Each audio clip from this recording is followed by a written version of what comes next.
monsieur le ministre foofu lay sukkandiku jàll ci jëf ju ñaaw ji nga xamante ni ak wax ju ñaaw ji fi am fan yi te ku ñuy wax Omar Diagne yëkkati woon ko jëme ko ci kilifa diine yi.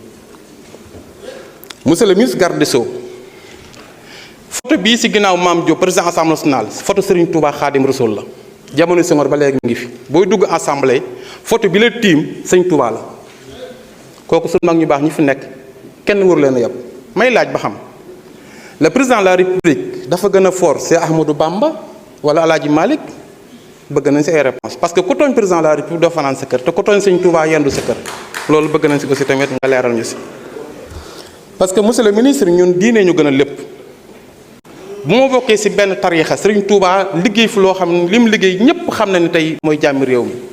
El Hadj Malick Sy liggéey loo xamante ñëpp xam nañ ko tey benn nit taxaw nii boo demee jumaay Touba ji si ñu promotion moo fa nekk lu ñaaw la te dégguma benn yoon état bi condamné li nga xamante ni mooy jëf jooju noonu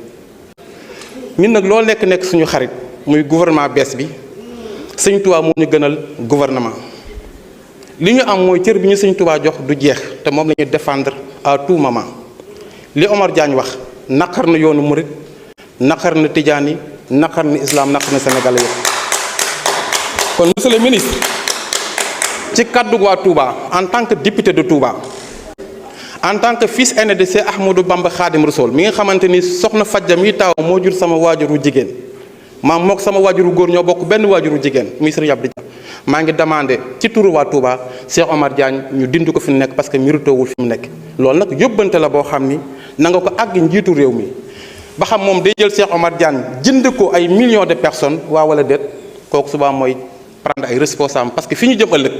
jàpp ñaañu bu ko Sénégal yi wooteelu diine yi wooteelul ko li mu bëgg ci ensemble mënu ko amaat.